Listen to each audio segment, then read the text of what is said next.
MK jewellery বৰ্তমান সমগ্ৰ অসমৰ এটি চিনাকি নাম MK জুৱেলাৰী 24 বছৰে নিষ্ঠা সততাৰে ৰাইজৰ সেৱাত গুণগত উন্নত মানদণ্ডৰ হলমাৰ্কযুক্ত সোণ ৰূপ হীৰা আদি গহনা গাঁথৰিৰ বৰ্তমান এটি অত্যাধুনিক সম্ভ্ৰান্ত চালে চকুৰোৱা শ্ব'ৰুমলৈ পৰিণত হৈছে ৰাইজৰ আপোন জুৱেলাৰী MK জুৱেলাৰী।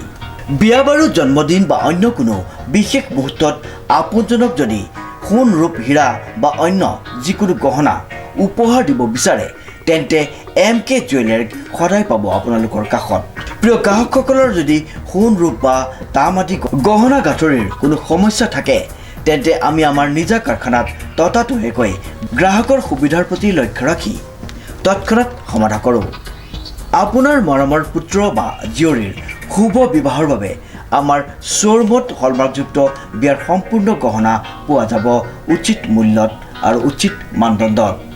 পুৰণি সোণৰ গহনা সলনি কৰি অত্যাধুনিক ন ডিজাইনৰ গহনা আমাৰ MK জুৱেলাৰীৰ পৰা ক্ৰয় কৰিব পাৰিব। প্ৰিয় গ্ৰাহকসকলক সম্পূৰ্ণ বিশ্বাসযোগ্যতাৰে আমাৰ শ্ব'ৰুমৰ পৰা কোনো অসুবিধা নোপোৱাকৈ সেৱা আগবঢ়োৱাই আমাৰ একমাত্ৰ লক্ষ্য। গতিকে আজিয়েই সপৰিয়ালে আহক আমাৰ শ্ব'ৰুম MK জুৱেলাৰীলৈ আৰু লৈ যাওক আপোনালোকৰ সপোনৰ গহনা গাঁথৰিসমূহ। আমাৰ ঠিকনা MK জুৱেলাৰী, ৰূপহীয়ালী ষ্টুডেণ্ট গেলেৰীৰ কাষত। নমস্কাৰ, এটি গুৰুত্বপূৰ্ণ বাতৰি লৈ নিউজ নৰ ষ্টুডিঅ'ত মই মুকিবুল সিং। যোৰহাটত বিজেপিৰ শক্তি প্ৰদৰ্শন, তপন গগৈৰ মনোনয়ন পত্ৰ দাখিলৰ বাবে যোৰহাট ষ্টেডিয়ামত সমবেত হৈছে হাজাৰ হাজাৰ লোক।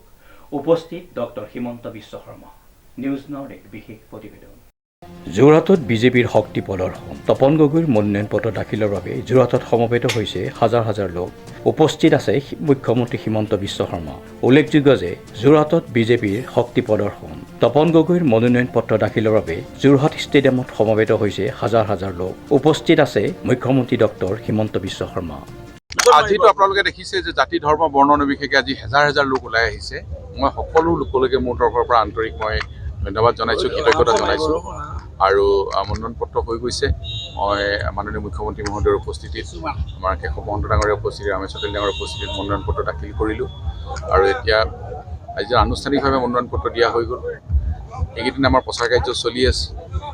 মই প্ৰচাৰ কাৰ্যত অংশগ্ৰহণ কৰি আছোঁ। আৰু ইয়াৰ পিছত আনুষ্ঠানিক যিহেতু আজি সকলো কাম হৈ গৈছে, এতিয়াৰ পৰা আৰু জোৰদাৰ গতিত আমাৰ প্ৰচাৰ কাৰ্য চলিব। আজি অভূতপূৰ্ব জনসমৰ্থন, মুখ্যমন্ত্ৰীয়ে মোটামুটি আজি আপুনি জয়ী বুলি ঘোষণা কৰিছে। সেইটোতো অৱধাৰি, কাৰণ সকলো চীন ৰাইজে ইতিমধ্যে সিদ্ধান্ত লৈ থৈছে, কাৰণ নৰেন্দ্ৰ মোদী ডাঙৰীয়াক তৃতীয়বাৰৰ কাৰণে ভাৰতবৰ্ষৰ প্ৰধানমন্ত্ৰী বনাব। আৰু অসমৰ মাননীয় মুখ্যমন্ত্ৰী ডক্টৰ হিমন্ত বিশ্ব শৰ্মা ডাঙৰীয়াৰ যি বিকাশৰ যাত্ৰা, অসমখনক ভাৰতবৰ্ষৰ 5খন ৰাজ্যৰ ভিতৰত আনিবৰ কাৰণে প্ৰয়াস কৰিছে। তাৰ বাবে আমাৰ ইয়াত কাম কাজবিলাক চলি থাকিব, ডেভেলপমেণ্টৰ কাম চলি আছে। আৰু সেইকাৰণে নৰেন্দ্ৰ মোদী ডাঙৰীয়াৰ হাত শক্তিশালী কৰিবৰ কাৰণে, মুখ্যমন্ত্ৰী মহোদয়ৰ হাত শক্তিশালী কৰিবৰ কাৰণে যোৰহাট লোকসভা সমষ্টিৰ জনসাধাৰণে সিদ্ধান্ত লৈছে যে ভাৰতীয় জনতা পাৰ্টীৰ পক্ষত ভোট প্ৰদান কৰিব। 19 তাৰিখে ভোট হ'ব, 4 তাৰিখে ভোট গণনা হ'ব। আৰু যোৰহাট লোকসভা সমষ্টিৰ পৰা মিত্ৰজোঁটৰ প্ৰাৰ্থী হিচাপে জনসাধাৰণে মোক বিপুল ভোটত জিকাই পঠাব। আজি আপোনাৰ মনোনয়ন দাখিলৰ দিনা মানে কিমান ভোটত আজি জয়ী হ'ম বুলি আপোনাৰ অনুমান হৈছে? মিনিমামটো 2 লাখ, মিনিমাম 2 লাখ, তাৰ ওপৰত যিমান যায় আৰু মিনিমাম 2 লাখ, তাৰ তললৈ নাহে কোনো কাৰণে। Bureau report, news now 24/7।